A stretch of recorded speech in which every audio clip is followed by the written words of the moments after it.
안녕하세요. 사연에 빠지다의 DJ 민영입니다. 오늘도 두 가지 사연 준비되어 있는데요. 사연 시작하기 전에 구독과 좋아요 버튼 잊지 마시고요. 그럼 오늘의 사연도 함께 시작해 볼게요. 안녕하세요. 저는 결혼 9년차 워킹맘입니다. 일찍 결혼해서 아직 20대인데 초등학생 엄마이죠. 요즘 TV에 보면 고등학생 엄마 아빠가 나오던데 제가 그랬습니다.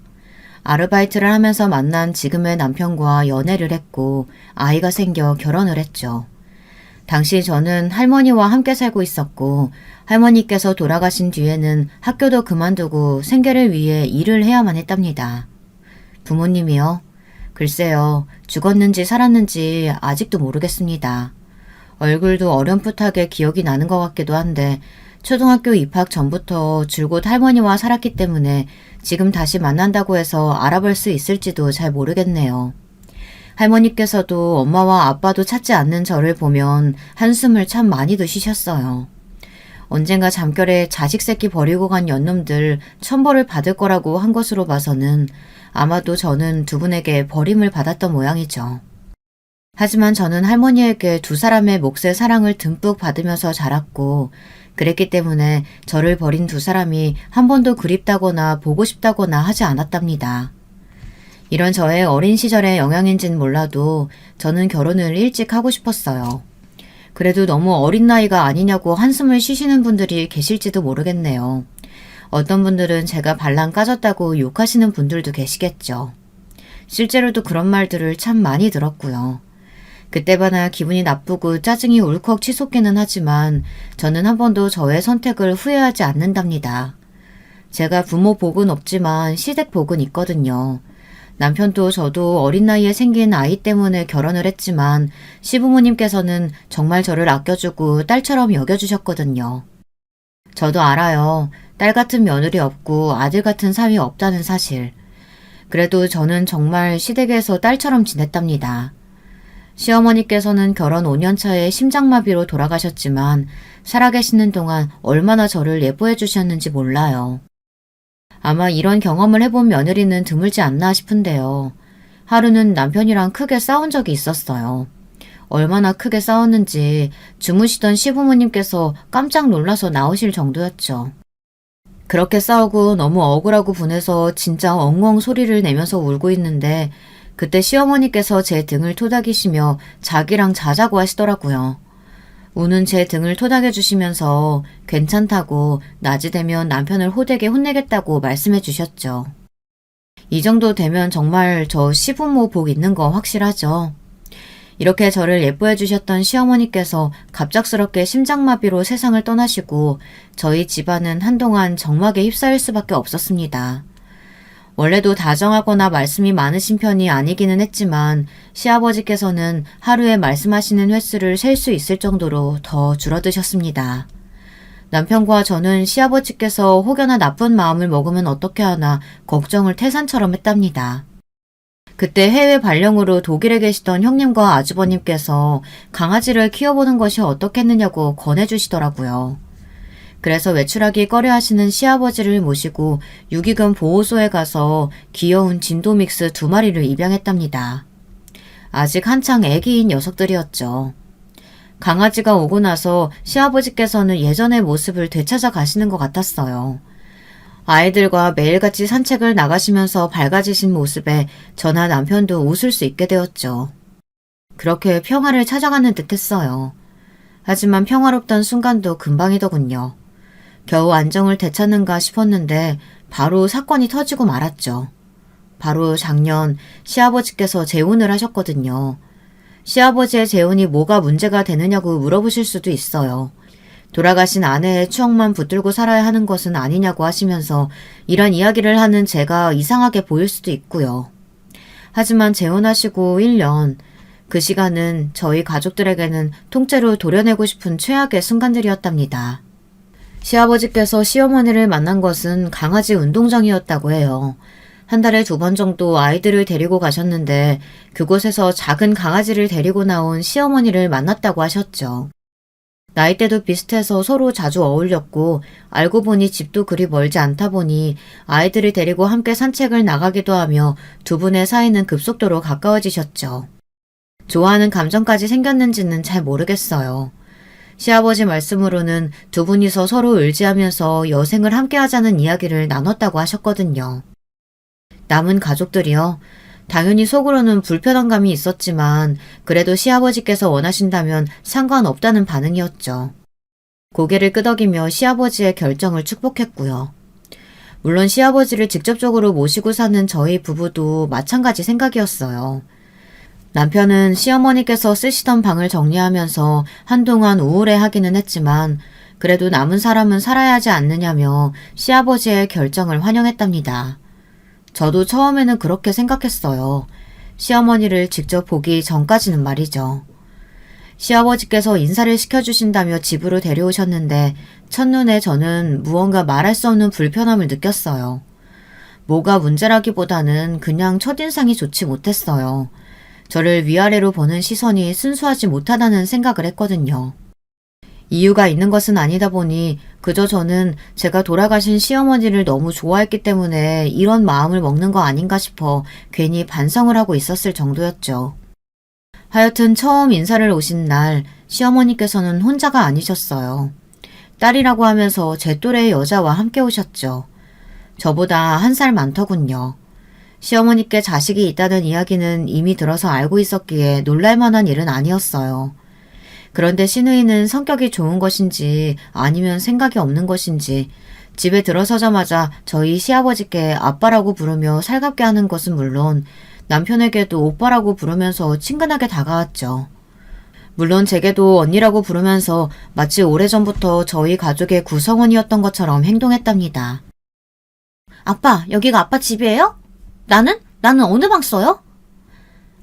아직 거기까지는 준비를 안 해서 날 정해지고 하면 천천히 준비해야지. 방에 들어가는 가구는 전부 새 것으로 들어가는 거 맞죠? 나 취향이 좀 섬세해서 아무거나 드리는 거 별론데. 당연히 네가 쓸 물건인데 네가 고르게 해주시겠지. 시누이는 시아버지의 팔짱을 끼고는 조잘조잘 신나게 이야기를 하더라고요. 방에 들어갈 침대며 화장대며 구체적으로 어느 브랜드가 좋더라 하면서 신나게 이야기를 하는데 그 자리에 함께하는 저와 남편은 꽂아놓은 보리자루처럼 자리를 지키고 있기만 했어요. 시아버지의 표정을 보니 내심 좋아하는 것 같더라고요. 하긴 아들만 둘인 집에 같이 살고 있는 며느리인 제가 애교가 많은 성격이 아니라서 시누이가 하는 것처럼 하는 사람이 없었거든요. 우리 둘째 며느리가 워낙 야무지고 꼼꼼하니 걱정할 필요 없어. 이 집 구석구석 우리 둘째가 신경 쓰지 않는 곳이 없지. 우리 둘째만큼 딱 부러지게 하는 애가 어디 있나 싶어. 그렇군요. 어쩐지 집이 깔끔하게 정돈되어 있다는 느낌이 들더니 둘째 며느님 솜씨군요. 별 말씀을요. 아버님께서 어수선한 것을 싫어하셔서 아버님께서 원하시는 분위기로 늘 정돈했을 뿐이랍니다. 아버님께서 저를 너무 띄워주시는 것 같아요. 시아버지께서는 그게 무슨 말이냐고 하시더니 저처럼 뭐든 잘하는 애를 본 적 없다고 어찌나 제 얼굴에 금칠을 하시는지 살짝 얼굴이 화끈거리기 시작했죠. 뭔가 일부러 더 그렇게 말씀하시는 것 같기도 하고 진짜 기분이 좋으셔서 자랑하시는 것 같기도 하고 어느 쪽인지를 잘 모르겠더라고요. 하지만 분명한 것은 제 자랑에 시어머니와 시누이의 얼굴이 그리 좋지는 못했다는 것이죠. 약간은 이상한 분위기에 저녁 식사를 시작했습니다. 저는 사전에 시아버지께 시어머니와 시누이가 못 먹는 음식은 없는지 여쭤봤었는데 전혀 그런 것이 없다고 하시더라고요. 그래서 평소 시아버지께서 좋아하시는 음식 위주로 준비를 했습니다. 시아버지께서는 시어머니께서 돌아가시고 난 뒤로 채식을 위주로 하셨거든요. 그래도 저는 손님이 오는데 싶어서 나름 골고루 섞어 상을 차렸고요. 그런데 시누이가 몇 숟갈 뜨지도 않더니 한마디를 하더군요. 언니는 저희 오는 게 영 반갑지는 않으신가 봐요. 네? 그게 무슨 말씀이세요? 그럴 리가 있나요? 식탁을 보니까 알겠는데요. 뭐 단백질이라고는 겨우 이 갈비찜이 전부고 생선도 갈치조림 딸랑. 그래도 저랑 엄마가 초대받아서 왔는데 상차림이 너무한 거 아니에요? 상다리 부러질 정도로 차리라는 건 아니지만 그래도 언니한테는 시댁 식구가 생기는 거나 다름없는데 조촐해도 너무 조촐한 것 같아서요. 우리 엄마랑 날 무시하겠다는 의도가 있는 게 아닌가 싶네요. 제가 왜 어머님이랑 아가씨를 무시한다는 말씀이세요? 앞으로 가족이 될 분들인데 그럴 리 없잖아요. 식사는 아버님께서 평소 저희가 먹는 대로 준비하면 된다고 하셔서 상을 차렸을 뿐이랍니다. 오해하지 마세요, 아가씨. 제 말에 신우이가 한마디 더 거들려고 하자 시어머니께서 말리시더니 저에게 음식이 다 맛있다고 솜씨가 좋은 것 같다고 말씀하셨죠. 살짝 굳은 시아버지의 표정을 흘기 보신 시어머니께서는 신우이가 고기 반찬을 좋아해서 한마디 한 것 같다며 제게 사과를 하셨습니다. 저는 겉으로는 괜찮다고 말하며 제가 신우이와 시어머니 입맛을 몰랐으니 앞으로는 이런 일이 없을 거라고 말했죠. 하지만 속으로는 저랑 겨우 1살 차이인데 어리기는 뭐가 어린지 모르겠다는 생각을 했습니다. 그리고 저 나이까지 반찬 투정을 한다는 것이 어디 정상인가 싶기도 했고요. 참 곱게도 잘한 것 같다 살짝 부러운 마음이 있기도 했고요. 어처구니가 없죠. 제가 한 번도 반찬 투정이라는 건 해본 적이 없어서 그런 마음이 들었을지도 모르지만 하여튼 식사 시간은 그렇게 어수선한 분위기를 겨우 수습해 마쳤답니다. 그 뒤로 두 분의 결혼 준비를 하며 저는 몇 번이나 인내심을 발휘해서 참아야만 하는 상황이 연이어 발생했어요. 정말이지 손에 손톱 자각이 생길 정도로 주먹을 꼭 쥐고 참아야만 했죠. 시아버지께서는 결혼식을 따로 하실 생각은 없으시며 그저 가족들끼리 조촐한 자리를 만들었으면 좋겠다고 하셨어요. 날짜에 맞춰 독일에 계시는 형님과 아주버님도 들어오기로 하셨고요. 그런데 가게를 예약하는 과정에서부터 트러블이 생겼어요. 저는 룸이 준비되어 있는 레스토랑이나 한정식이 어떠시냐고 권해드렸는데 신혜이가 다짜고짜 화를 내더라고요. 진짜 해도 너무하네. 그렇게 의리의리한 집에서 사는 사람들이 어떻게 이렇게 치졸하게 나올 수가 있어요? 아가씨, 갑자기 왜 화를 내고 그러세요? 그리고 치졸하다뇨. 우리 엄마 나이 들어 시집간다고 무시해요? 아니 성대한 결혼식까지는 아니더라도 그래도 가족들끼리 모여서 파티하자고 했으면서 뭐? 레스토랑? 한정식? 어디서 그런 수준 떨어지는 곳들을 고르라고 내밀고 있어요. 언니, 진짜 우리가 그렇게 싫어요? 아가씨, 제발 억지 좀 부리지 마세요. 가족들 다 모인다고 해도 10여 명 정도 될 텐데 그런 인원 수용할 수 있는 곳을 찾다 보니 룸 준비되어 있는 곳을 우선으로 선택했을 뿐이랍니다. 언니, 진짜 언니 학교 다닐 때 공부 더럽게 못했죠? 지금 내 말의 포인트를 전혀 모르고 있잖아요. 아가씨, 말 함부로 하지 마시고 정확하게 요구사항을 말하세요. 뭔가 바라는 거 있으면 이야기해달라고 자리 마련했는데 이렇게 다짜고짜 소리 지르고 사람 무시하는 말로 비아냥거리실 상황 아니지 않나요? 저는 초인적인 힘을 발휘하며 앞도 뒤도 없이 화를 내는 신우이에게 말했어요.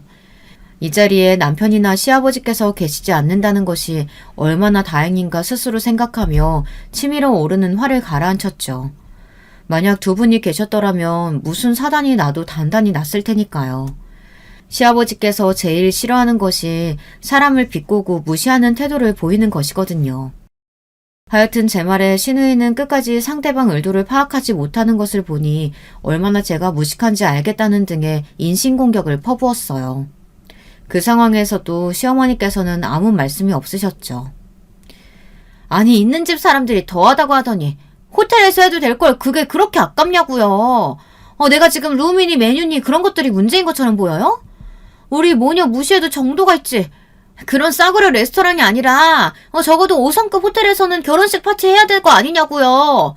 도대체 왜 말귀를 못 알아먹어요? 우선 아가씨처럼 앞도 뒤도 없이 소리 지르면 누구도 못 알아듣고요. 둘째, 제가 말씀드린 곳들은 싸구려 가게도 아니고 나름 오마카세가 가능한 곳으로 좀처럼 예약하기 힘든 곳이랍니다. 그나마 독일 형님께서 아시는 지인들이라 저희가 원하는 날짜에 자리 만들 수 있다고 하셨던 것이고요.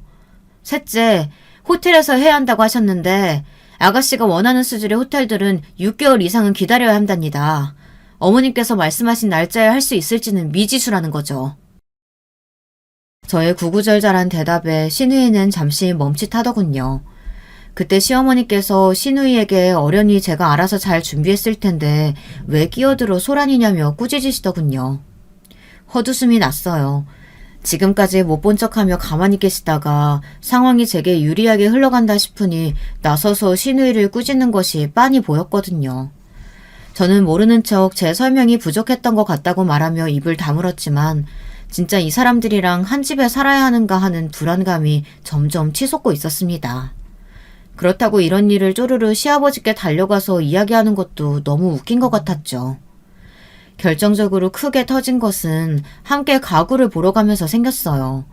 저희 집은 3층짜리 단독 빌라였는데요. 2층과 3층은 각자 출입구가 있는 곳으로 1층에는 시아버지, 2층은 저희가 쓰고 있었답니다. 3층은 아예 독립적인 주방까지 있는 곳이라서 세를 주고 있었고요. 시누이는 1층에 방을 쓰기로 했는데 그게 문제였던 겁니다. 시어머니께서 3층을 시누이가 쓰도록 해주면 안 되느냐고 하시더라고요. 당연히 시아버지께서는 거절하셨죠. 그러자 시누이가 그럼 나가라고 하면 되는 것 아니냐면서 자신이 독채를 쓰게 해달라고 시아버지를 조르기 시작했어요. 하지만 시아버지께서 단호하게 세를 들어 살고 있는 사람들은 오랫동안 시아버지의 일을 도와주신 가족들이며 절대로 그럴 수 없다고 말씀하셨어요. 남편 역시 1층에 남는 방이 많은데 굳이 3층을 쓸 필요가 있느냐고 거들었죠. 이미 여기에서부터 빈정이 상한 시누이는 가구점에 가서는 말도 안 되는 요구를 하더라고요. 아가씨, 그 방에 이 정도 크기의 침대 들어가면 다른 것들 들어가기 힘들 것 같아요. 내 방이 그렇게 작다는 말씀이세요? 왜요? 아니 무슨 창고도 아니고 그런 작은 방을 주신다는 말씀이에요? 작은 방은 아니죠, 아가씨. 그게 왜 작은 방이에요. 혼자 쓰시는 방으로는 충분하죠. 저희 층에서도 그 위치의 방이 큰 방이라 부부 침실로 쓰고 있는데요. 언니한테는 그 방이 감지덕지한 수준의 방일지 모르지만 난 아니라고요. 하긴 언니는 감사하게 써야죠. 제 수준이요? 아가씨, 자꾸 선을 넘으시는데요. 말 가려서 하세요. 내가 틀린 말 했어요? 엄마한테 들었는데 애가 져서 결혼했다면서요? 친정도 없는 고아라던데. 고아 주제에 이런 집에서 며느리로 살게 됐으면 감지덕지 아니에요? 언니 주제에 이런 집 며느리가 가당키나 하겠냐고요. 정말이지 이성이 끊어지는 것은 순식간이었어요. 저는 함께 보고 있던 가구 카탈로그를 집어던지고 벌떡 일어났어요. 사람들이 놀란 눈으로 보는 것이 느껴졌지만 저는 언성을 높이지 않으려고 노력하며 시누이를 노려봤어요. 둘째야, 지금 이게 무슨 상황이니? 내가 어른으로 보이지 않니? 어디 어른 앞에서 물건을 던지고 너 그렇게 배웠어? 가르쳐줄 사람도 없을 텐데 배우긴 어디서 배웠겠어. 엄마가 그랬잖아, 고아라고. 어머님, 아가씨, 선이라는 게 있어요. 우리 아직 가족도 아닌데 적어도 선은 지켜주셔야죠. 제가 못 배웠다고요? 그래요. 저 배운 것이라고는 시집와서 시부모님께서 가르쳐주신 것이 전부예요. 그렇게 제 태도를 욕하고 싶으시면 아버님께 가서 따지세요. 도대체 뭘 가르치셨냐고. 그리고 아가씨는 지금 무슨 로또 맞았어요? 저희 아버님이 로또라도 되냐고요. 아가씨도 빈손으로 오잖아요. 그냥 딸랑 몸만 들어오면서 뭘 그렇게 하나부터 열까지 따지고 드세요? 저는 참다 못해 해서는 안 될 말까지 퍼붓고 말았습니다. 순식간이었죠. 내뱉고 나서도 아차 싶은 생각이 들기는 했어요. 상대방이 막 나간다고 해서 저까지 그렇게 행동해서는 안 되는 것인데 말이죠. 두 사람은 잔뜩 굳은 얼굴로 저를 노려보았어요. 저는 에라이 모르겠다 싶은 마음으로 그냥 가구점을 박차고 나왔죠. 당연히 그날 저녁에 시아버지께서 저를 부르시더군요. 그 자리에는 시어머니와 시누이도 있었고요. 시아버지께서 오늘 가구점에서 무슨 일이 있었느냐고 제게 물어보셨어요. 하지만 시어머니께서 제가 대답도 하기 전에 제가 했던 말을 구구절절 다 읊으면서 이렇게 사람을 무시해도 되느냐고 하셨죠. 심지어 이래서는 같이 못 산다고 으름장까지 놓으시더라고요. 심지어 시누이는 벌써부터 이렇게 눈치 주는데 어떻게 같이 살겠냐고 3층 세를 내보내고 자기가 들어가서 살게 해달라고까지 하더라고요. 무슨 모녀 사기단도 아니고 그 사람들이랑 똑같이 되고 싶지 않아 말을 아끼고 싶었지만 이때쯤 되니 제가 그럴 필요가 있나 싶더라고요. 그래서 저 역시 두 사람이 제게 했던 말들을 하나도 빠짐없이 고백했죠. 저의 가정환경을 가지고 비아냥거렸다는 대목에서는 남편이 벌떡 자리를 박차고 일어났지만 시아버지의 한마디에 바로 씩씩거리면서 자리에 앉았죠. 제 이야기까지 다 듣고 난 시아버지께서는 한참을 눈을 감고 앉아 계셨어요. 하지만 저나 남편은 알고 있었답니다. 시아버지께서 지금 얼마나 화가 나셨는지 말이에요. 시아버지의 침묵이 이어지자 못 견딘 시누이가 시아버지를 애교스럽게 불렀지만 소용이 없었어요. 둘째야, 빈손으로 들어온다고 한 건 네 잘못이다. 그건 함께 살면서 따로 집을 얻을 것도 아니고 그냥 합가한다고 생각해서 내가 먼저 이야기한 부분이야. 물론 그걸 너한테 말을 했어야 했는데 이젠 내 잘못도 있지만 그래도 그런 말은 상대방을 무시하는 말이니 해서는 안 된다. 네, 아버님. 제가 잘못했어요. 사과드리겠습니다. 그래. 우리 둘째가 시원시원하지. 그리고 명주, 너는 도대체 무엇부터 얘기해야 될지 모르겠다. 너는 사람에게 해도 되는 말과 해서는 안 되는 말을 구별도 못하는 게야? 어디서 둘째한테 그따위 말 같지 않은 소리를 해? 당신도 마찬가지야. 우리 둘째 친정 없는 것이 무슨 문제가 된다고 그걸 명주한테 이야기해. 저는 그저 명주가 실수할까봐 싶어서 미리. 실수? 그따위 입에 올리기 부끄러운 말을 내뱉은 것 말고 더 큰 잘못이 어디 있다고? 명주 너 앞으로 한 번만 더 그런 말 둘째한테 했다가는 지금처럼 넘어가는 일은 없을 거다. 그리고 마지막으로 경고하는데 3층 세주는 문제는 더 이상 꺼내지 마라. 알겠어? 시누이와 시어머니는 시아버지께서 이렇게 화를 내실 거라고는 생각지 못했다는 얼굴로 자기들끼리 눈빛을 교환하더군요. 특히 시누이는 얼굴이 금방이라도 터질 것처럼 붉어진 것은 물론 제게 사과하라는 시아버지의 말에 기분 상한 티를 숨기지를 못했답니다. 마음 같아서는 그게 사과냐고 따지고 싶었지만 그저 조심하겠다는 말로 사건은 일단락되었죠. 그 일이 있고 나서는 두 사람이 저를 조심스럽게 대하더라고요. 아무래도 저에 대한 시아버지의 믿음이 생각보다 강하다는 것을 깨달았기 때문이 아닌가 싶었죠. 그 뒤로는 의외로 두 사람은 순순히 하자는 대로 하는 편이었어요. 원하는 부분이 있다면 최대한 맞추겠다고 했음에도 불구하고 이전에 행동했던 그 무례한 말투나 요구는 없었죠. 그렇게 두 사람은 저희 집으로 들어와서 함께 살기 시작했답니다.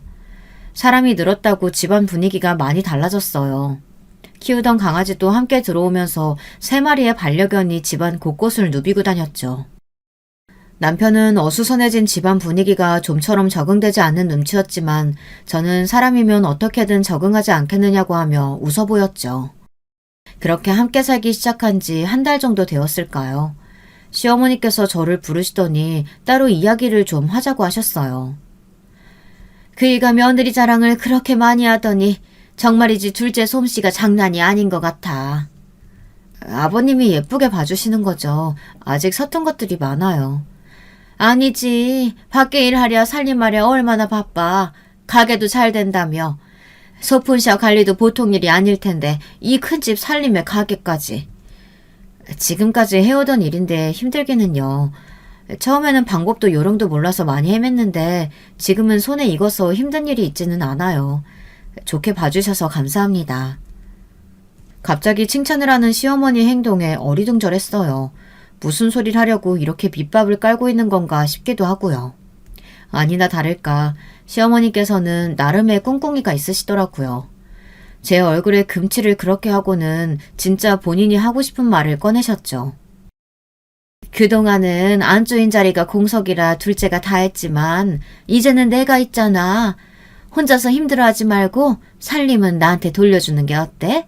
그럼 둘째는 육아랑 가게 일에만 집중할 수 있잖아.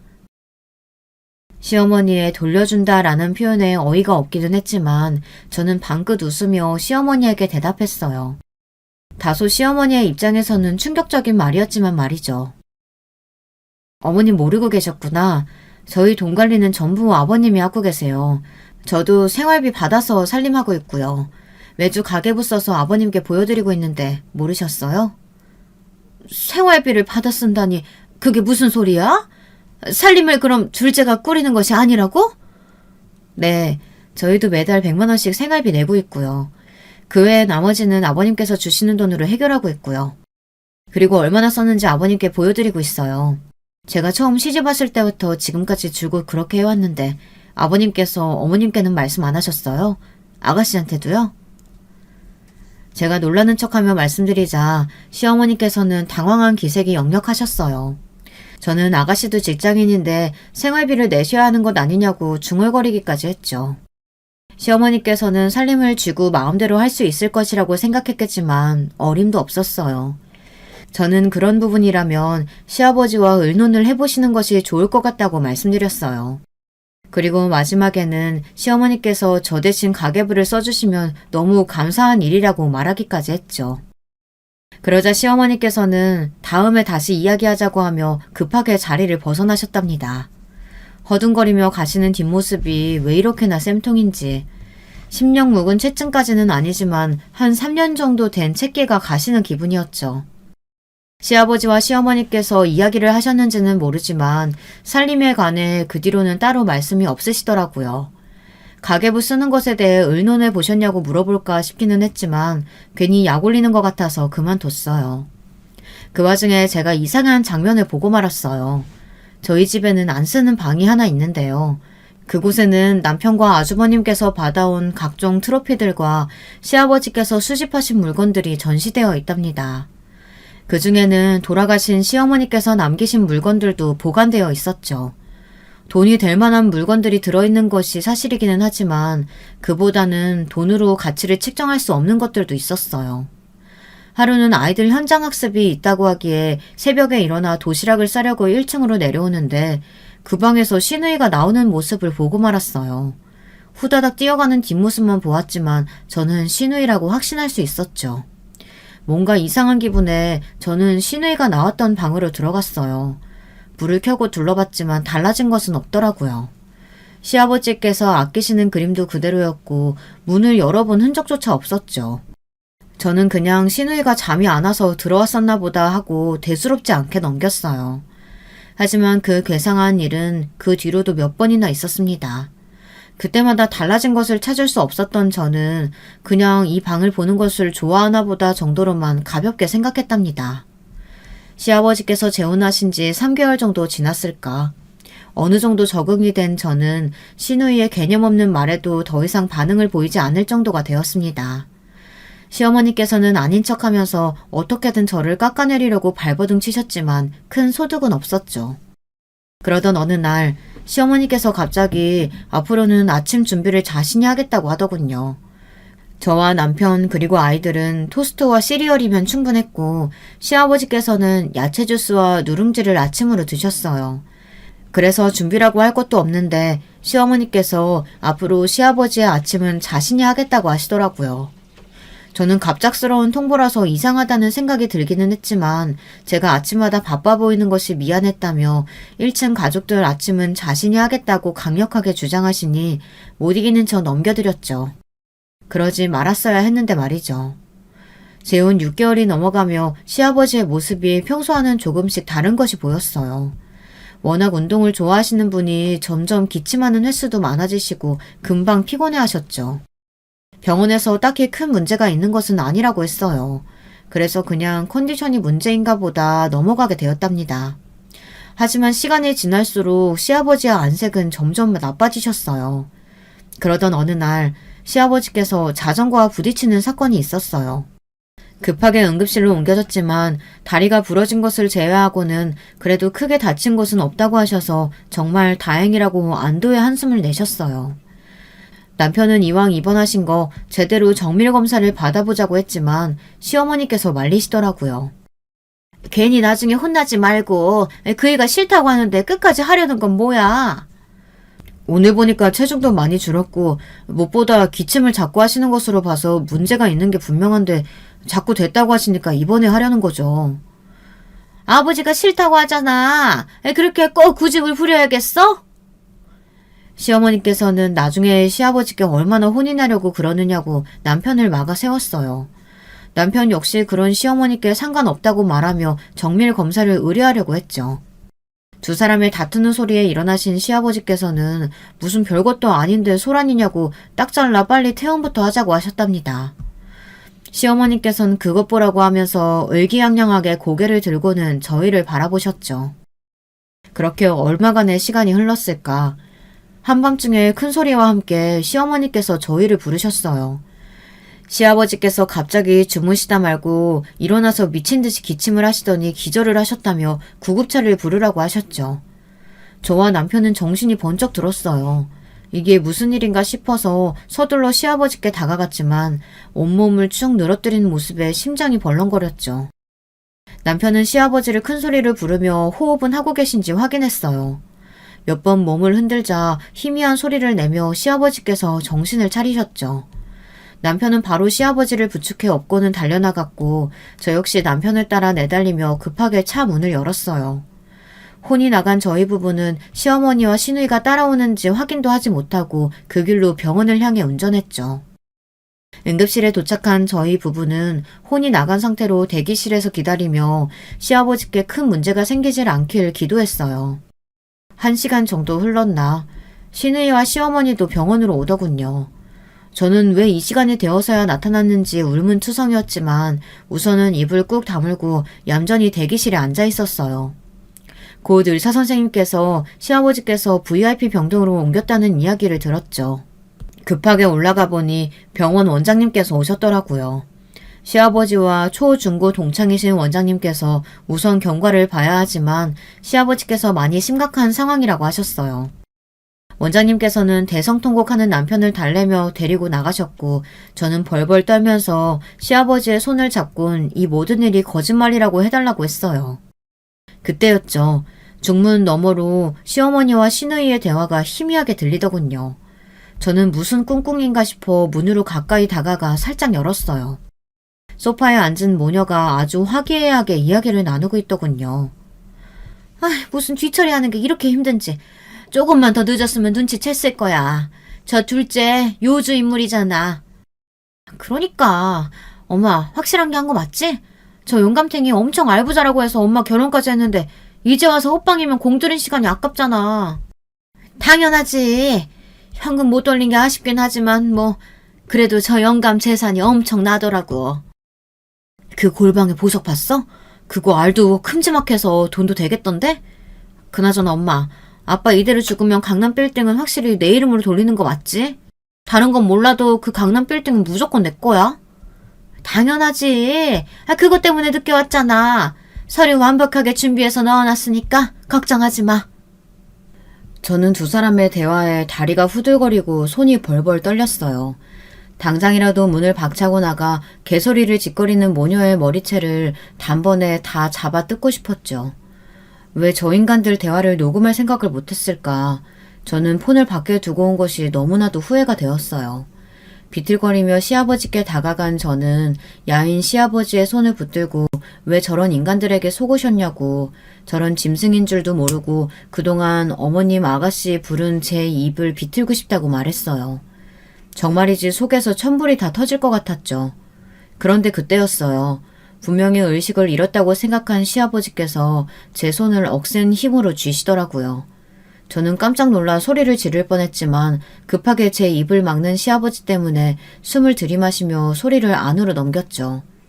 저는 떨리는 목소리로 시아버지를 불렀지만 시아버지께서는 손가락 하나를 들어 조용히 하라는 제스처를 취하시고는 길게 한숨을 내쉬셨죠.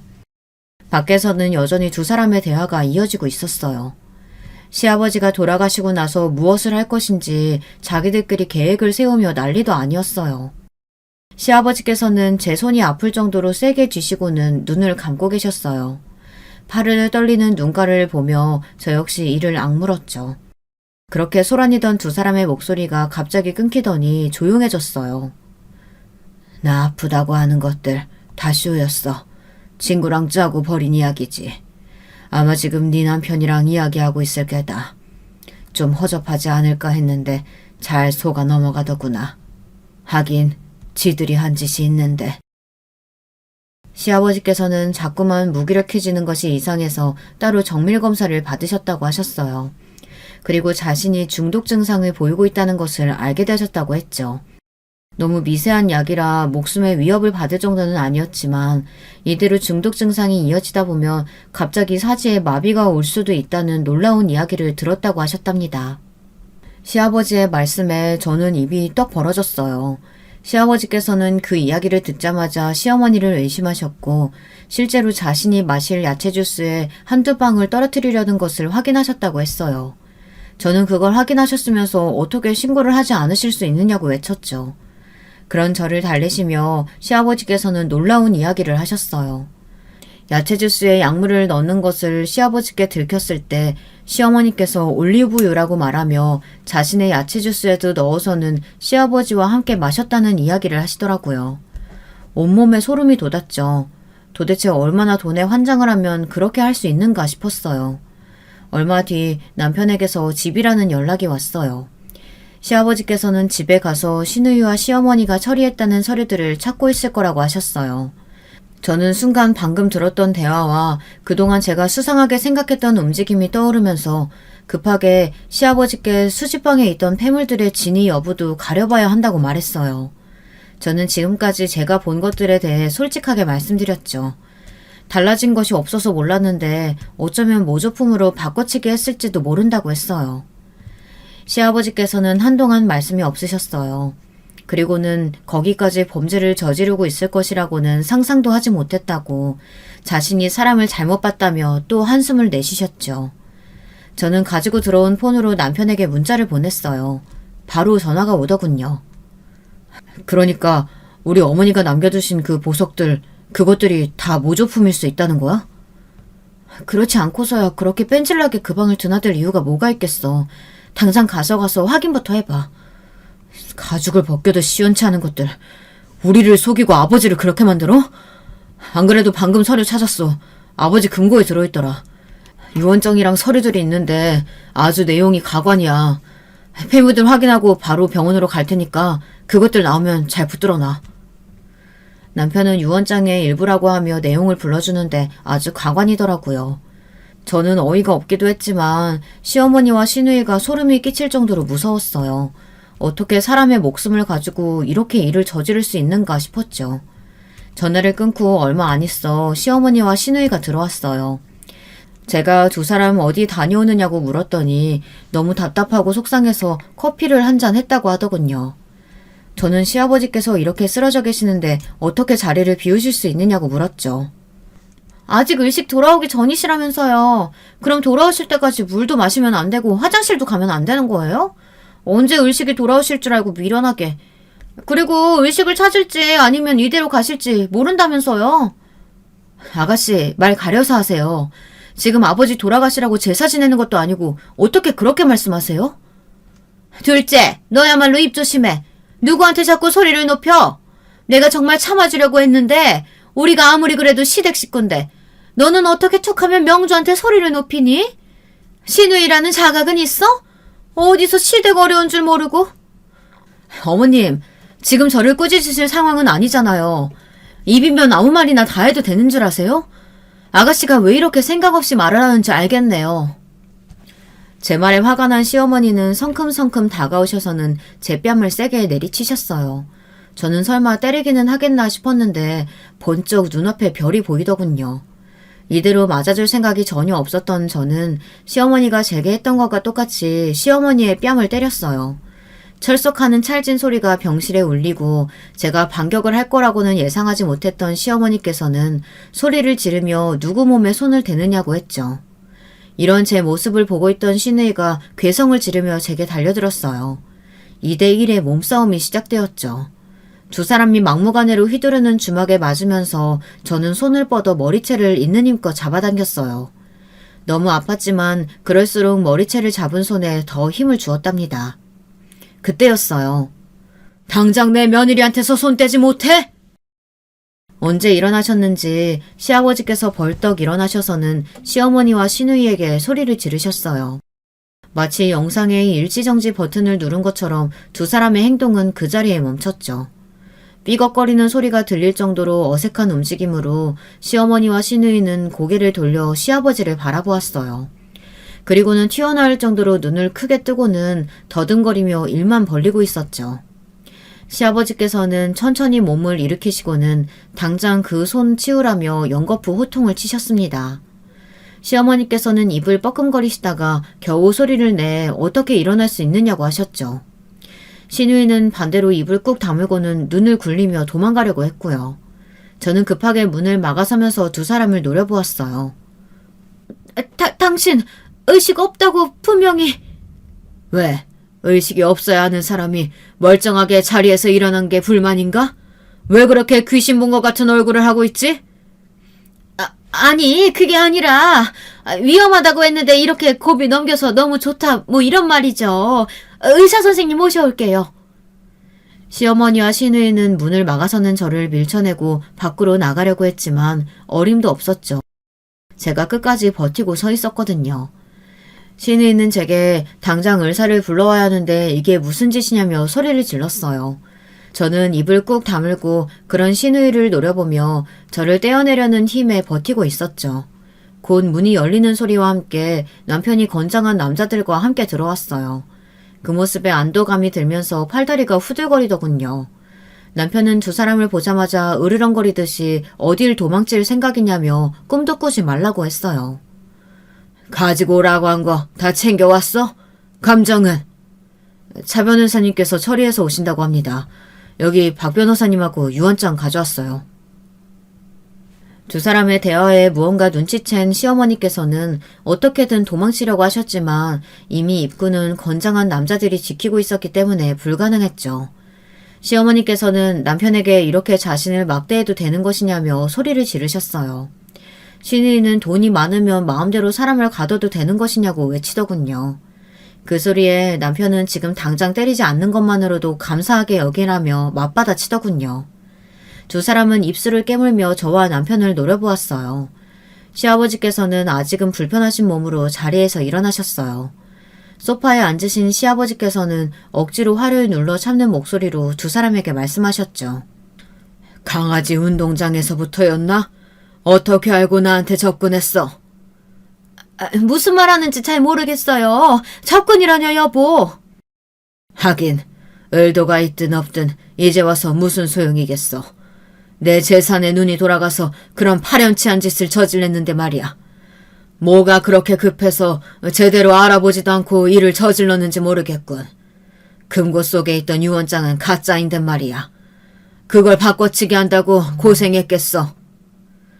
시아버지의 말씀에 시어머니가 비명을 지르셨어요.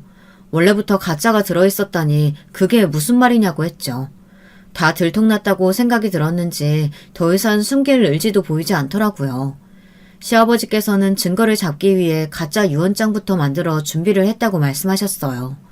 저희 가족 중 그 누구도 그런 계획을 모르고 혼자서만 준비를 하셨던 것이죠.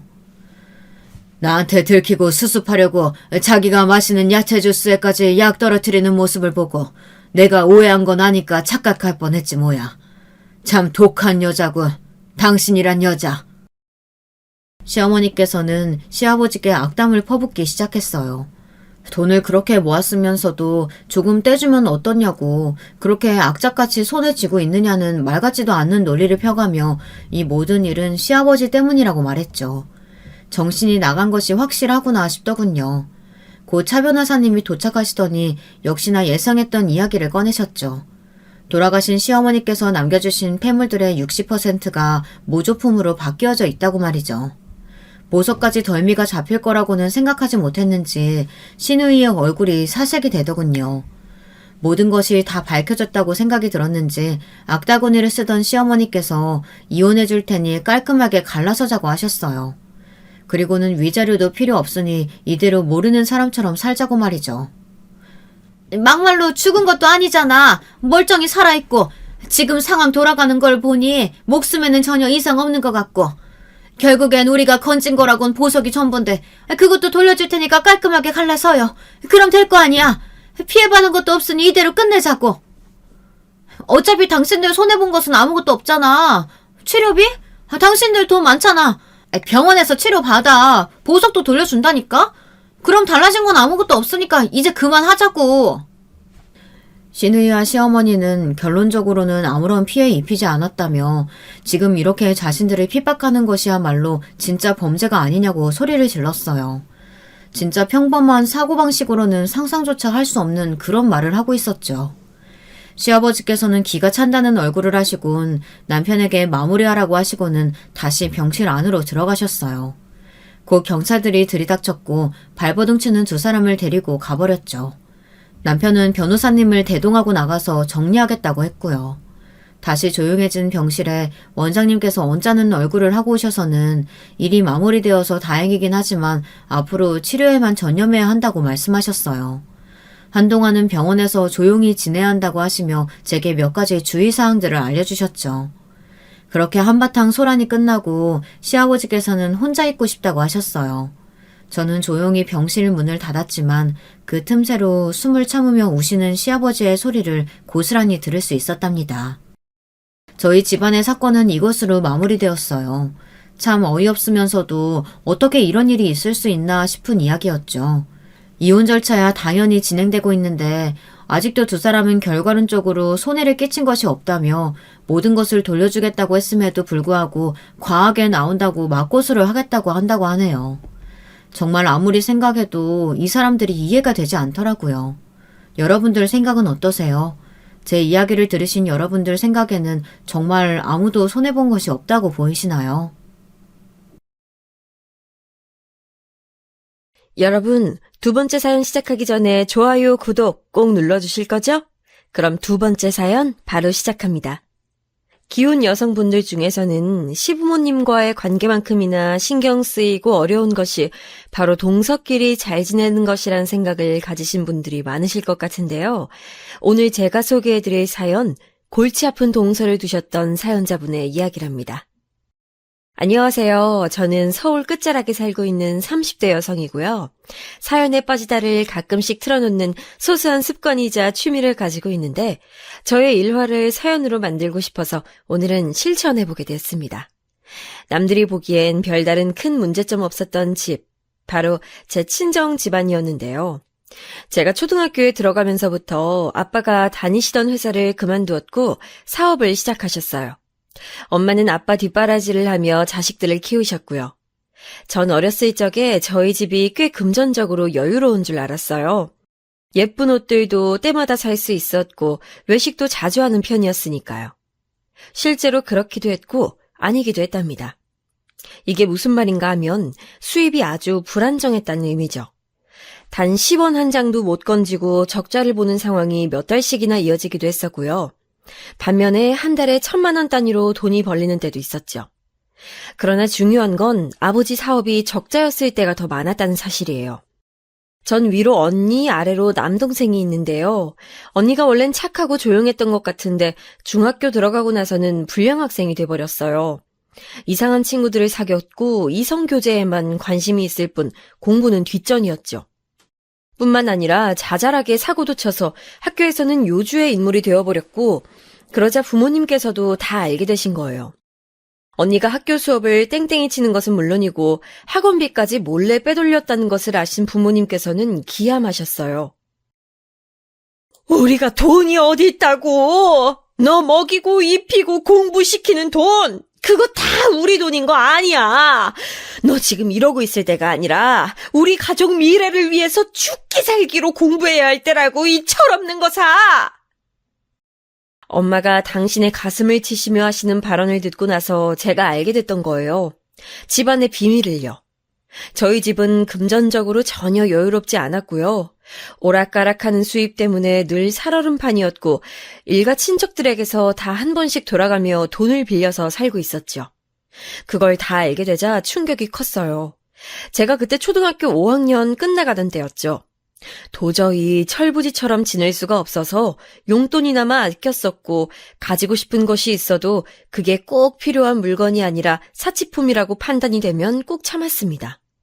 시간이 지날수록 전 부모님의 최고 효녀가 됐죠. 그러나 저랑은 다르게 언니와 남동생은 철이 들지 않았어요. 언니는 공부며 학교 생활에 흥미를 붙이지 못했고 자꾸 밖으로만 나돌았고요. 남동생은 미래에 대한 계획 따위 일절 세우지 않은 채 하루하루 생각 없이 사는 녀석이었죠. 아빠의 사업, 그건 시작해선 안 되는 것이었네요. 저조차도 그 사실을 알았지만 당사자인 아빠는 그렇게 생각하지 않으셨고 설상가상으로 엄마까지 점점 아빠의 생각에 동화되기 시작하셨어요. 1,000단위의 수입이 들어오는 일도 이제는 사라져갔어요. 늘 적자 행진이었죠. 그럼에도 사업장을 버리지 못하셨던 이유는 이러다가 한 방이 온다는 부모님의 근거 없는 믿음 때문이었습니다.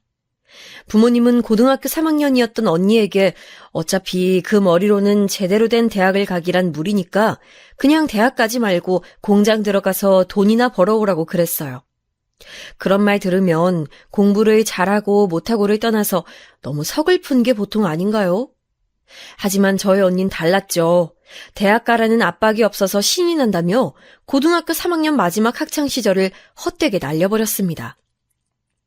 공장 들어가서 돈이나 벌어왔냐고요? 아니요. 돈을 벌어오진 않았고 별별 대출을 다 받아서 돈을 더 축냈어요. 저는 중고등학교를 재학하는 내내 용돈이 없어서 늘 궁핍하게 살았는데 친구들 사이에서 눈칫밥 먹어가면서 그렇게 지냈는데 언니란 인간은 장녀라는 책임감 하나 없이 너무나도 쉽게 대출받아서 돈을 쓰는 걸 보자 허무했네요. 그 와중에 부모님은 저한테 명문대 가라고 하셨어요. 명문대 가라고 말하면 그게 바로 이뤄지나요? 학원 하나, 아니 문제집 살 돈도 제대로 안 줘놓고 명문대를 바라시는 게 어이없었죠. 저한테 명문대 안 갈 거면 공장 들어가서 하루라도 빨리 돈 벌라고 하셨어요. 전 부모님께 말씀드렸었죠. 언니나 어떻게 좀 해보라고요. 그런데 부모님께서 하시는 말씀이 언니는 어차피 저런 인간이고 이미 글렀으니까 하고 싶은 대로 하게 내버려 두는 게 상책이라 하셨어요. 언니가 진 빚들은 나중에 천천히 갚으면 된다고도 하셨고요. 황당한 건 그 빚들을 갚아야 할 사람으로 제가 지목됐다는 사실이었죠. 전 명문대를 결국 못 갔지만 준수한 수준의 대학은 갔습니다. 코피 터지게 공부하고 아르바이트 해가며 오만 난리를 친 끝에 간신히 대학 생활을 이어나갈 수 있었고요. 끝내 아빠의 지긋지긋한 사업은 완전히 정리가 됐어요. 어마어마한 빚만 남긴 채 말이죠. 부모님 두 분 다 사지 멀쩡하셨으니 그때라도 다른 돈 되는 일을 찾아서 시작하셨으면 됐는데 몸이 힘든 일은 하기 싫다 하시더군요. 돈이 적게 벌리더라도 편한 일 하겠다고 하셨어요.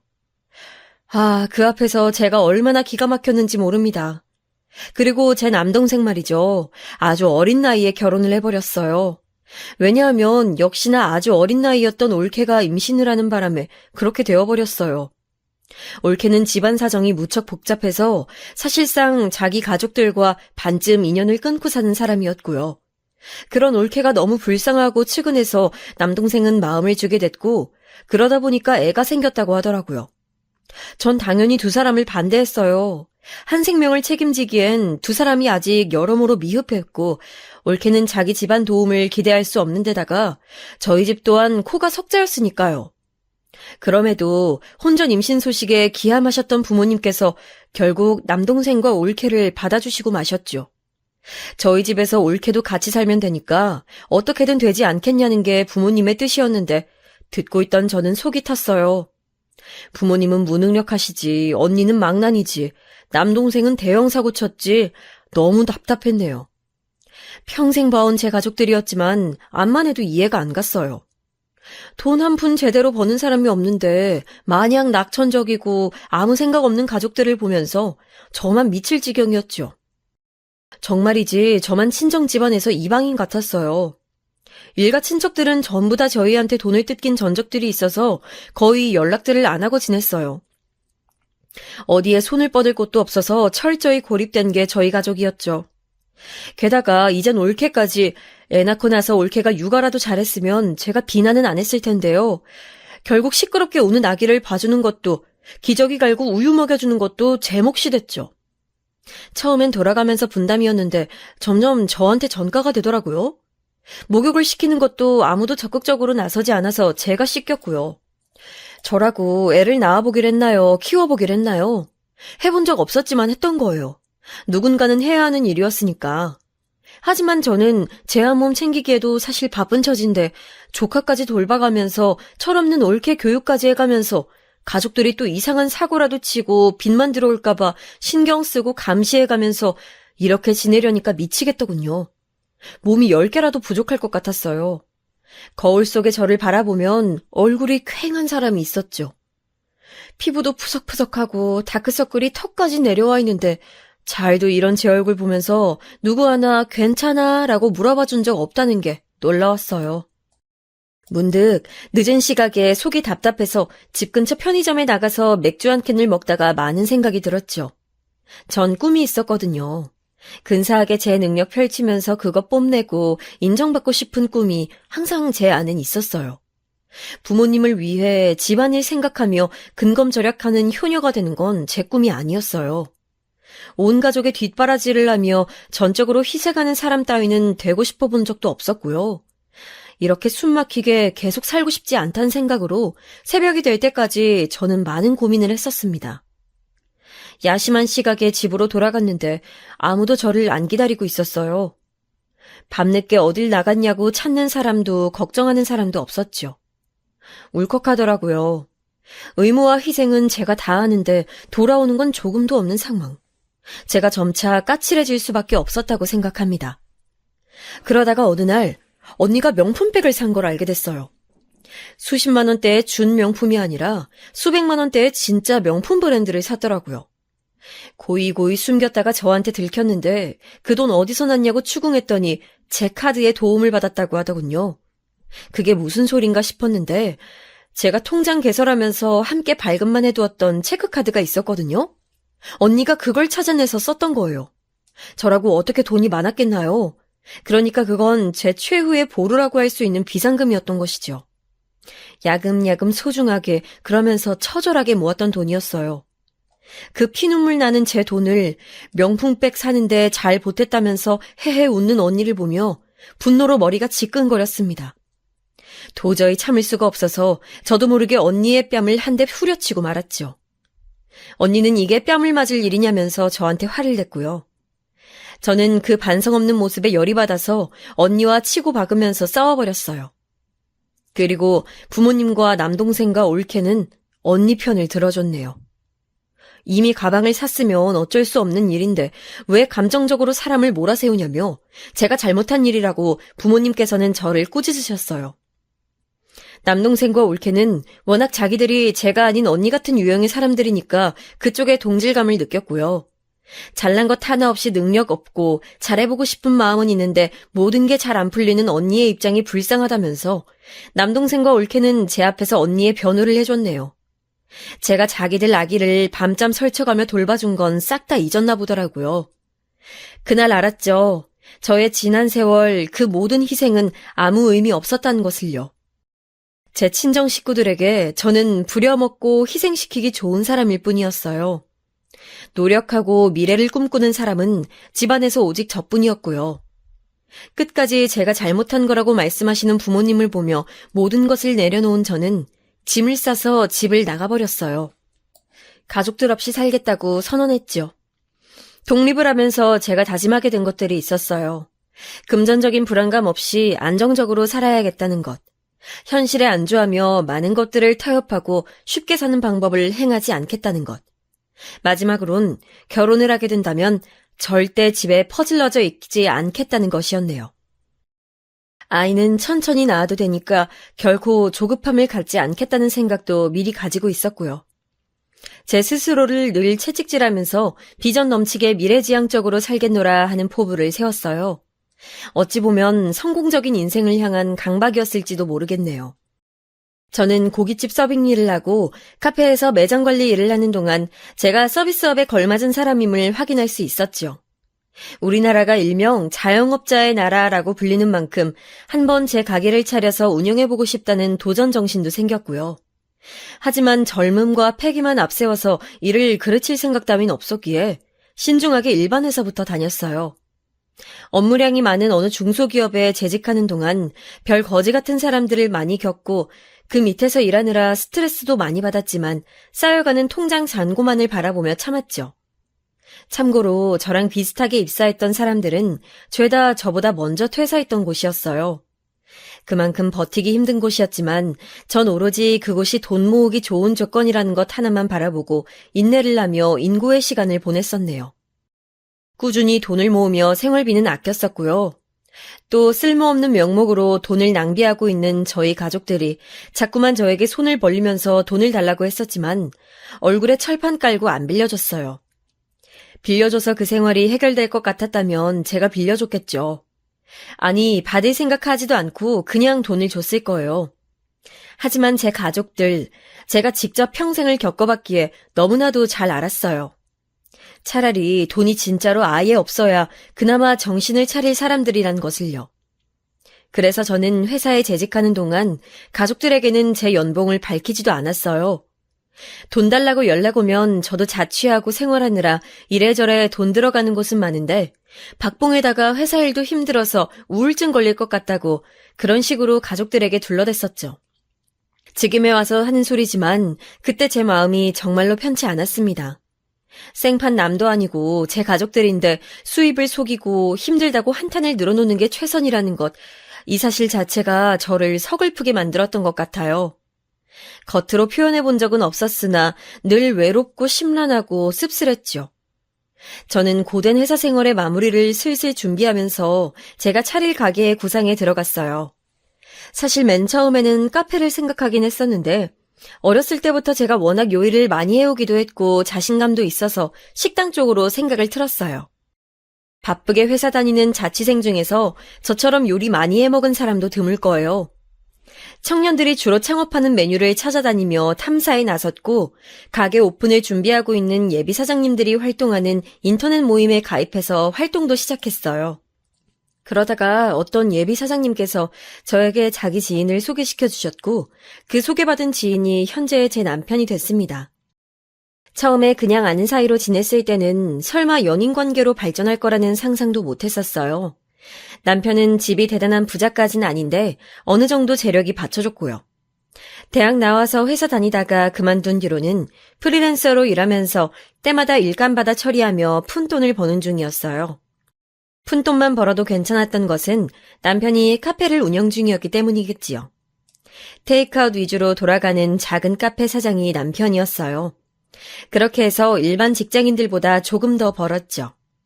저는 맨땅에 헤딩하는 도전 정신만 가득한 동수저 내지 흙수저 출신인 반면에 남편은 배경이 받쳐줘서 무난한 길을 어렵지 않게 걸어왔으며 앞으로도 그렇게 살 금수저 수준의 사람이었단 거예요.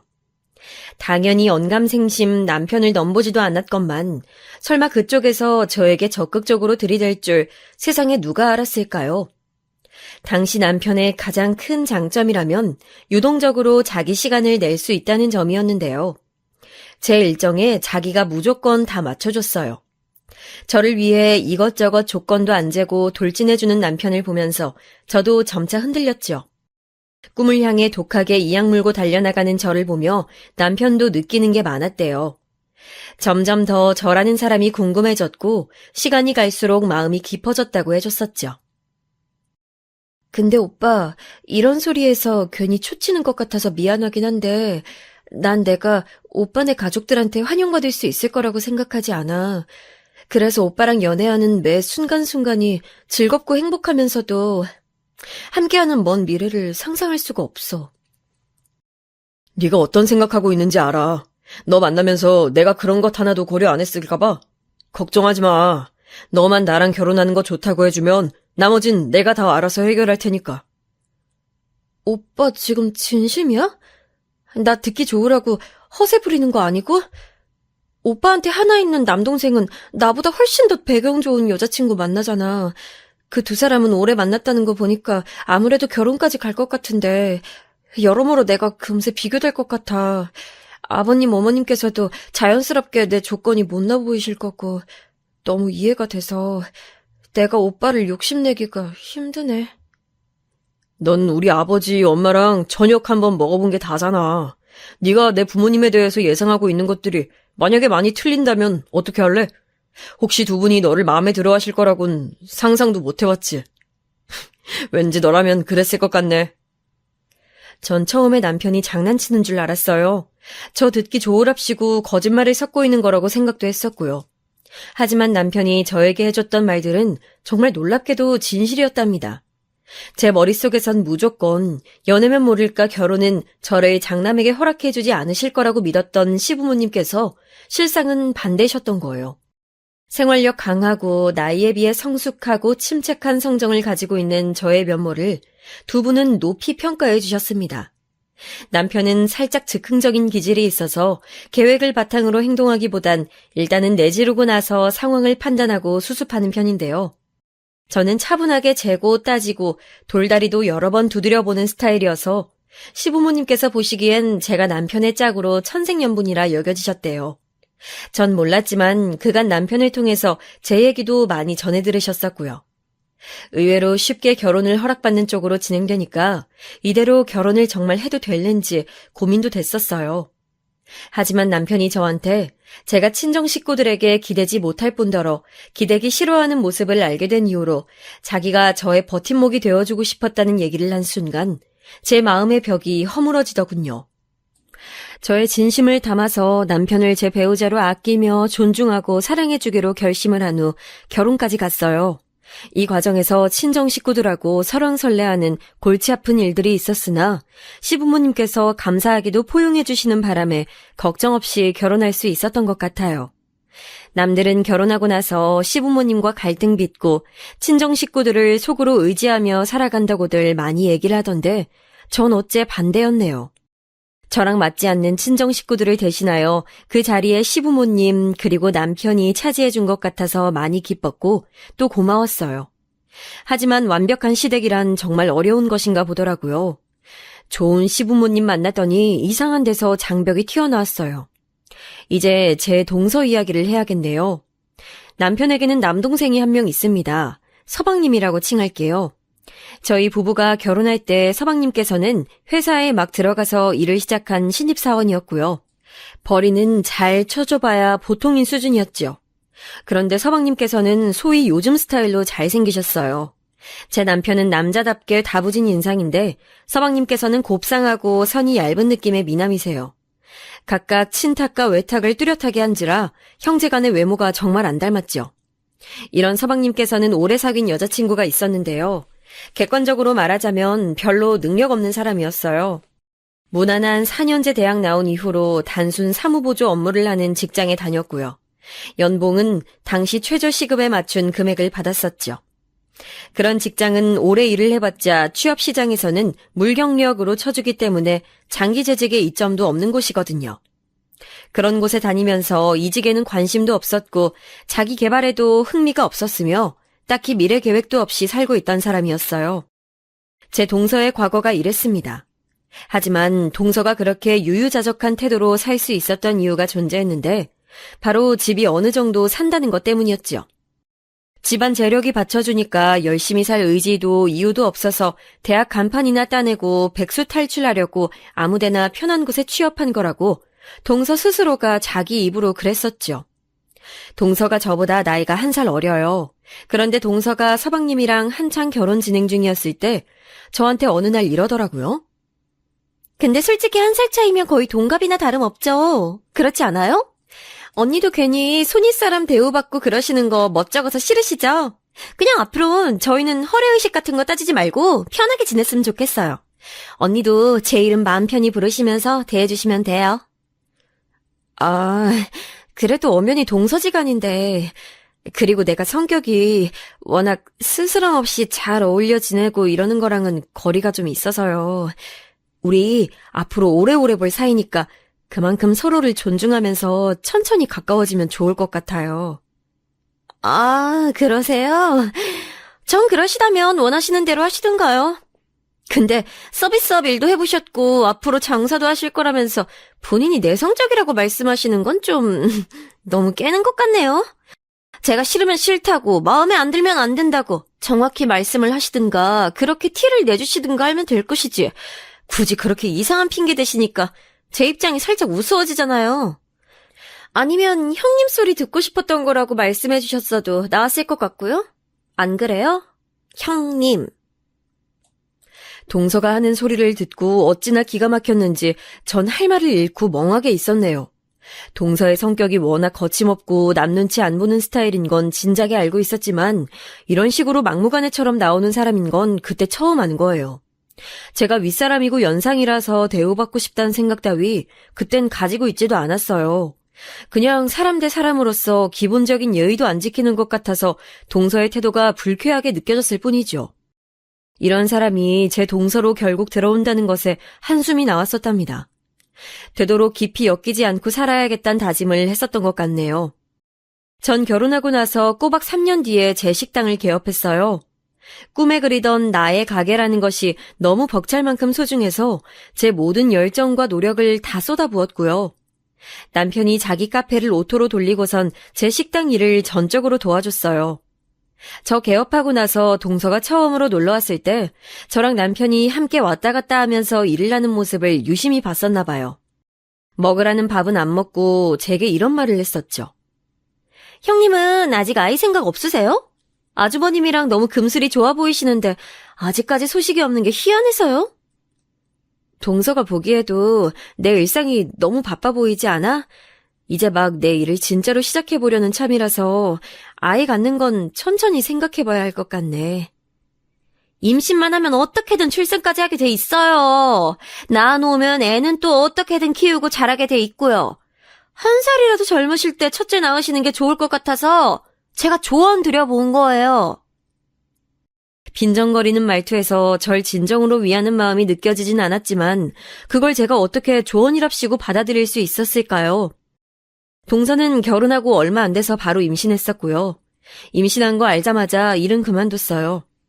아이 낳고 집에서 육아나 하면서 지내는 게 자기는 최고일 것 같다는 말을 하면서 퇴사를 했죠. 자기가 일찍 아이 낳고선 집에서 애 보며 산다고 해서 저도 꼭 그렇게 살아야 하나요? 전 그렇게 생각 안 했거든요. 일단 남의 인생에 왈가왈부하는 것 자체가 조금 껄끄럽다고 생각하는 사람이 바로 저라서요. 근데 동서가 제 가게에 처음 놀러와서 이세 가지라고 조언 아닌 조언을 날린 이유로 얼마 안 지나서 저한테 카톡으로 또 그런 얘기를 보내온 거예요. 노산이 불러오는 위험성이라나 하는 인터넷 뉴스 기사 링크를 저한테 대뜸 전송했더라고요.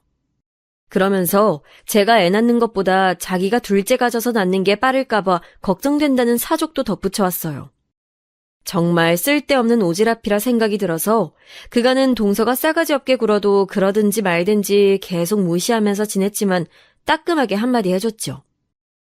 동서, 미안한데 동서나 알아서 잘 살았으면 좋겠어. 나는 내 가게 운영하느라 워낙 바쁜 사람이라서 지금 아이 가질 생각을 할 겨를조차 없는데 동서가 나한테 선 넘으면서 참견하는 게 썩 기분이 좋진 않네. 아, 그러시군요. 제가 생각이 무척 짧았네요? 죄송해서 어쩌죠?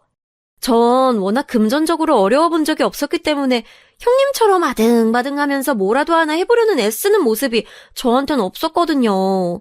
그래서 형님의 사고방식을 이해하기 어려웠나 봐요. 형님은 그렇게나 볼품없는 친정만 두지 않으셨어도 더 활활 날아다니셨을 분 같은데 늘 안타깝게 생각은 하고 있었네요.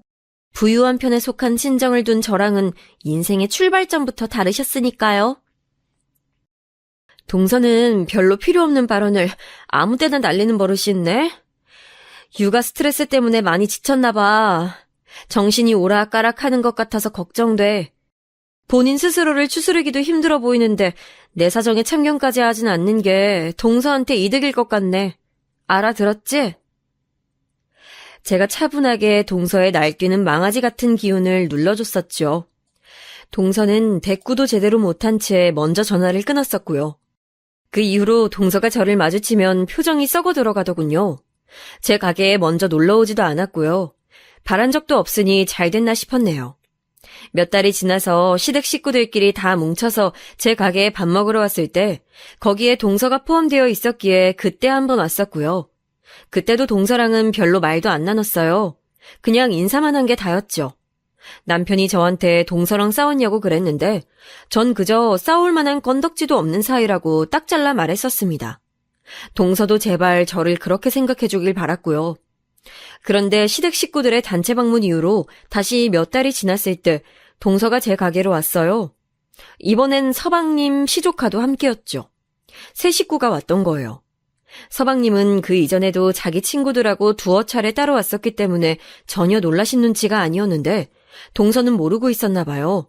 제 가게가 무척 잘 된다는 사실을요. 자리에 앉아서 계속 두리번거리며 다른 테이블들을 눈으로 살피고 표정이 되게 떨떠름하더라고요. 아니나 다를까 그날 동서가 저한테 따로 이렇게 얘기했죠. 장사가 전보다 엄청 잘 되는 것 같네요? 마지막으로 왔을 때만 해도 가게가 이런 분위기는 아니었던 것 같은데. 아, 입소문을 잘 탄 덕택이 커. 그리고 내 남편이 워낙 내조의 왕이잖아.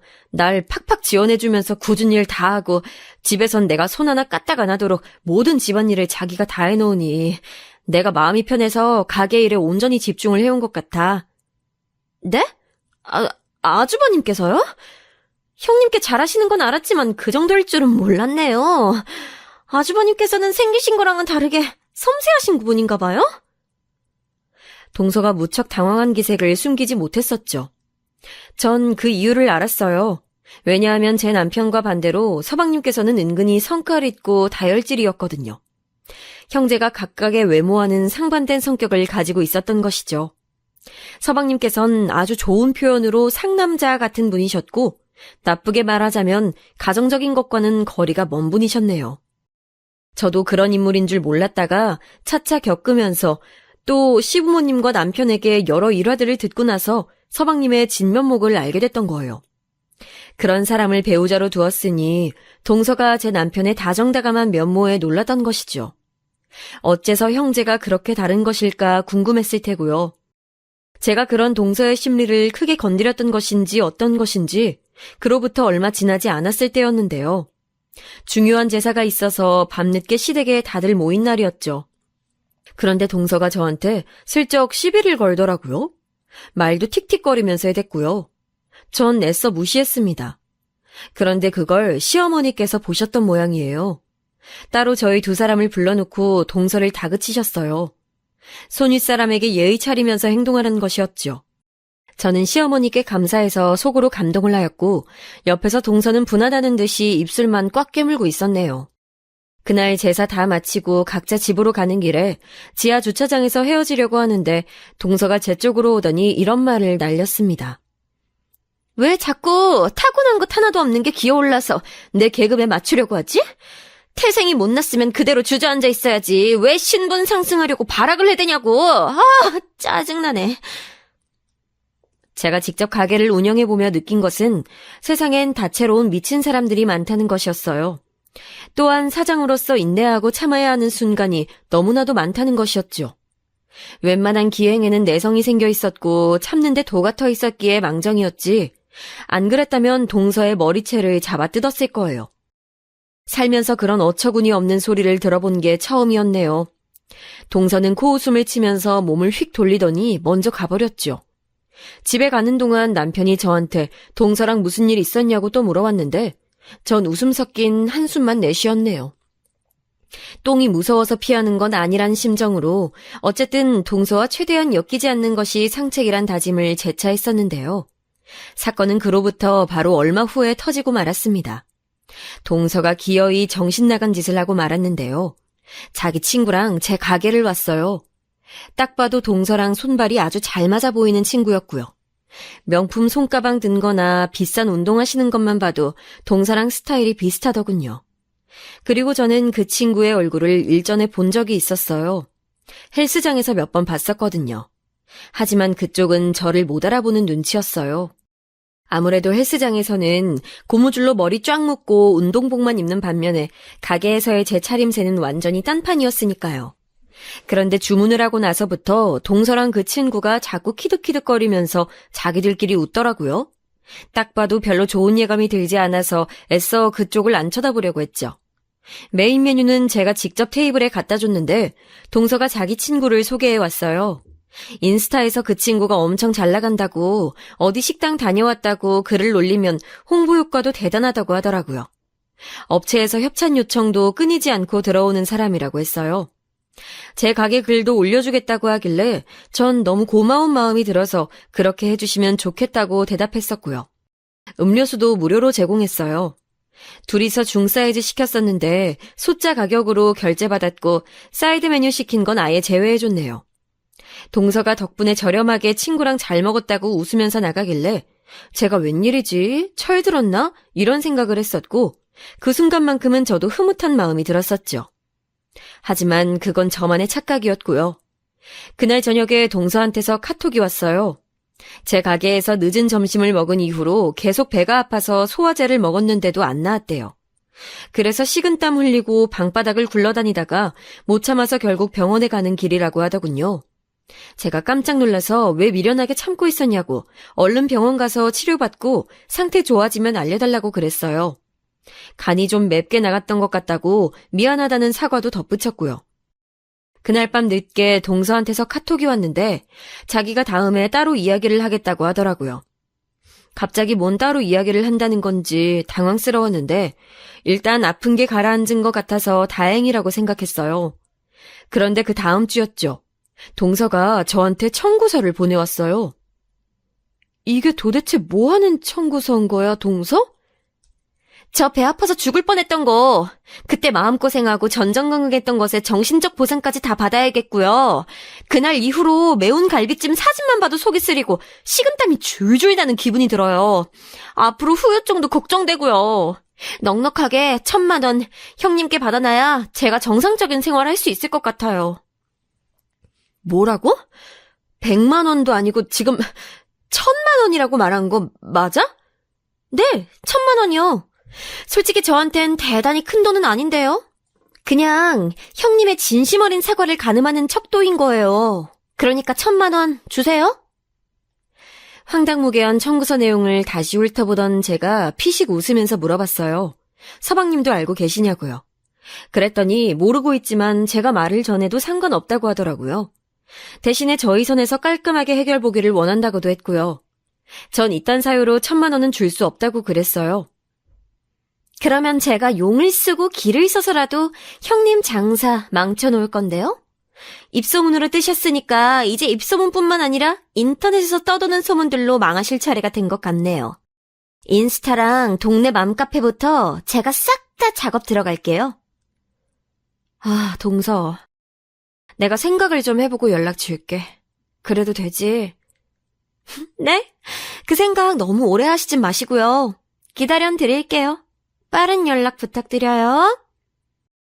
동서는 그날 자기 카톡 프로필 메시지에다가 기어오를 때는 밟아줘야 제맛 이런 걸 적어놨었는데 제가 그거 보고 소리내서 웃었습니다. 아니 무슨 중고등학생 일진 양아치인 줄 알았어요. 다 큰 어른이 그렇게 굴기엔 너무 유치한 거 아닌가요? 하긴 가만 보니까 서방님께서 중학교 시절이었나 아무튼 학창시절에 날라리였다고 듣긴 했었죠. 나쁜 쪽으로 얼굴값 하는 녀석이었다며 시부모님께서도 혀를 차며 회상하셨으니까요. 어이없는 명목으로 보상을 운운하며 1,000만 원을 들먹거려? 자기한텐 대단한 금액 아니지만 받아내야겠다는 그 심보가 못됐고 인성이 덜 자랐단 생각밖엔 안 드네. 지금 동서를 제대로 교육시키지 않으면 앞으론 더 힘들 거야. 눈에는 눈, 이에는 이. 동서에게 역으로 돌려줘야겠다 싶었지요. 저는 가게 일이 손에 익은 이후로는 체력 관리를 위해 꾸준히 헬스장을 다녔는데요. 그리고 헬스장에서 어느 날 어떤 남자 입에서 동서의 이름이 나오는 걸 들은 적이 있었어요. 그 이름의 대상이 동서와 동명이인이 아닌 걸 어떻게 알게 되었는가 하면 제 가게에 동서가 같이 왔던 친구 때문입니다. 바로 그 친구도 그 헬스장에 다녔으니까요. 동서의 이름을 입에 올린 남자와 그 친구가 아는 사이였기 때문에 머릿속에서 연결이 확 되어버린 거예요. 저는 그 남자가 동서의 이름을 입에 올리면서 또 다른 남자에게 이런 내용을 떠드는 걸 엿들은 적이 있었어요. 남편 얼굴만 보고 결혼한 앤데 나랑 오래된 파트너야. 성질 장난 아니라서 아무 남자나 걔 감당 못한다. 그래서 난 걔랑 결혼 안 했지. 평생 감당할 자신 없어서. 이렇게 가끔 만나서 노는 게 훨씬 나아. 이제 나도 몇 달 뒤면 새 신랑 되는데 걔를 슬슬 정리는 해야겠고. 그런 말을 했었던 남자. 자기랑 놀아난다는 그의 파트너가 제 동서임을 저는 확신했어요. 헬스장에 가서 사흘 동안 죽진 끝에 그 남자를 만났죠.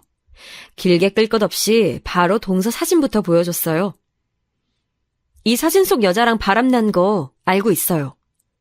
에? 아닙니다. 뭘 잘못 알고 오신 건지는 모르겠지만.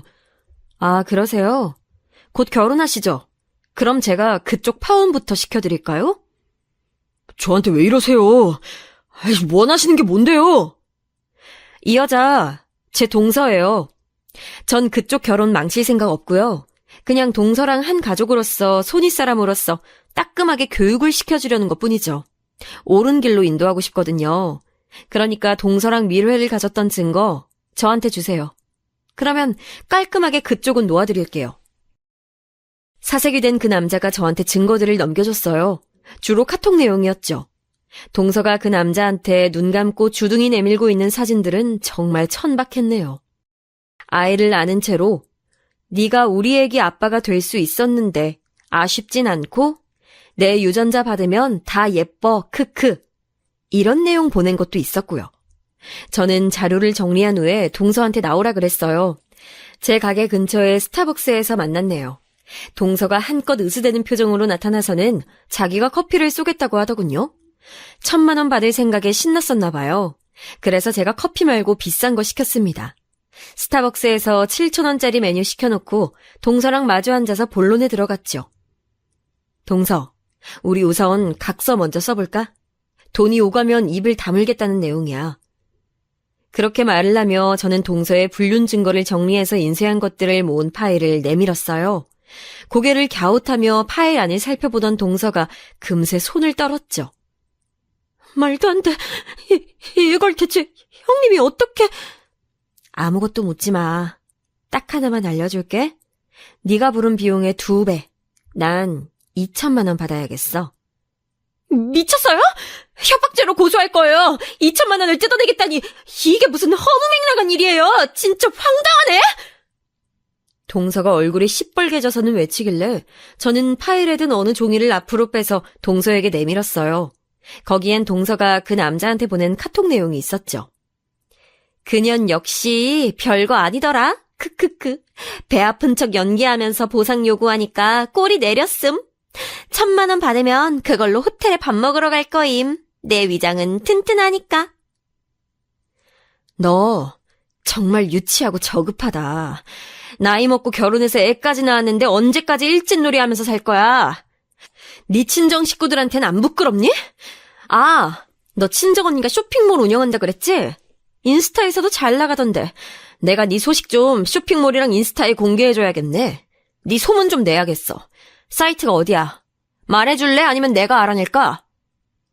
안색이 파리해진 동서가 아무 대꾸도 못하고선 입술만 덜덜 떨어댔고 저는 조용한 일침을 이어갔어요. 왜? 벌써 겁먹었어? 아이 낳아놓고도 세상이 무서운 줄 몰랐던 거야? 너 어렸을 때 학교 다닐 때야 애들 괴롭히고 패고 다녀도 별탈 없었겠지. 그땐 스마트폰도 없었고 지금이랑 사회 분위기도 달랐잖아.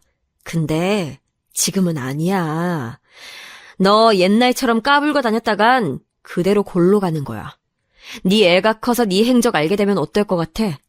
나한테 이딴 유치한 수작 부렸던 거 네 애가 알게 되면 행복하겠다. 자기 낳고도 다른 남자랑 놀아난 거 알면 애가 좋아하겠다. 그치? 형님, 제가 잘못했어요. 애한테 그러지 말아주세요. 애는 아무 잘못 없잖아요. 그럼 난 잘못이 있었니? 넌 나한테 왜 그랬니? 차갑게 가라앉은 저의 눈빛을 보곤 시선을 내리깐 동서가 잠시 후에 코를 훌쩍거리더니 자기 속마음을 털어놓더라고요. 제가 제 힘으로 열심히 앞만 보며 나아가고 가족백이 있기는커녕 가족과 척을 진 사람인데도 멀쩡히 결혼하고 사회생활하는 게 보기 싫었대요. 장사 같은 걸 성공시키는 것도 얄미웠고 부부관계 너무 사이좋은 것도 꼴보기 싫었다네요. 자기는 아이 낳고 후유증으로 몸이 다 쑤셨고 힘들었는데 출산 전이라서 몸의 태가 멀쩡하게 좋은 저를 볼 때마다 분노가 치밀었대요. 전 제가 그 위치에 오기까지 얼마나 많은 노력을 하며 장사 하나만을 보고 매진했었는지 굳이 동서한테 설명해주고 싶지도 않았어요. 피곤함을 이겨내고 헬스장 다니면서 체력 관리하고 몸매 가꾸는 제 노력을 알려주고 싶지도 않았고요. 말해준다고 한들 저를 향한 동서의 부정적인 감정을 지워낼 수 있을 것 같지 않았어요. 또한 저 역시도 동서랑 가짜 화해를 하며 잘 지내고 싶은 마음 따위는 없었기 때문에 냉정하게 말했죠. 이체한도 얼마야? 오늘 다 못 보낼 거면 내일까지 2번에 걸쳐서 입금해주면 좋겠는데 그래야 서로 신용을 지키지. 너무 걱정하지 마. 내 입 막는데 2,000만 원이야. 그걸로 가정의 평화도 애 동심도 지킬 수 있어. 합리적이지? 전 동서가 마지못해 고개를 끄덕일 때까지 기다려줬다가 각서의 내용을 쓰기 시작했죠. 저를 바라보던 동서의 기죽은 눈빛, 그건 제대로 잘못 걸렸음을 알고 후회하는 기색이었어요. 유복한 환경에서 자라나 스스로의 연민에 취해 성질 더러운 동서 같은 사람 따위가 원치 않게 어렸을 때부터 정신력이 단련된 저를 이겨낼 수 없었던 건 어찌 보면 당연한 이치였네요. 전 진짜로 동서로부터 2천만 원을 받아냈습니다. 그 이후로 자금 사정에 타격이 있었는지 동서가 주기적으로 하는 쇼핑도 안 다니고 심지어는 중고나라에다가 자기 물품 판매를 올리고 있다고 이게 무슨 일이냐며 서방님이 신기해하는 소리를 들었었네요. 서방님께는 마음 같아선 동서의 바람을 귀띔해주고 싶었으나 결국 그렇게 하진 않았어요. 입을 다물겠다는 각서를 쓴 탓도 있었지만요. 서방님의 다혈질 성격으로 동서가 얼마나 일상에서 마음고생을 자잘하게 하는지 짐작할 수 있었기에 그렇게 했어요. 그리고 동서가 앞으로 바람 피울 생각 일절 없이 아이한테 충실하겠다고 약속도 했었고요. 바람났던 그 남자 역시도 결혼을 앞둔 사람이었으니 어쨌든 조용히 정리가 된 셈이었네요. 사이좋고 친밀한 동서지간이라는 건 앞으로 가망없이 사라져버렸으나 아쉽진 않아요. 동서의 헛소리를 더 이상 안 듣게 됐다는 사실이 얼마나 후련한지 모른답니다. 2천만 원은 동서의 아이, 제 시조카가 초등학교 입학하게 되면 그때부터 선물이든 뭐든 해줘서 천천히 그렇게 써갈 예정이에요.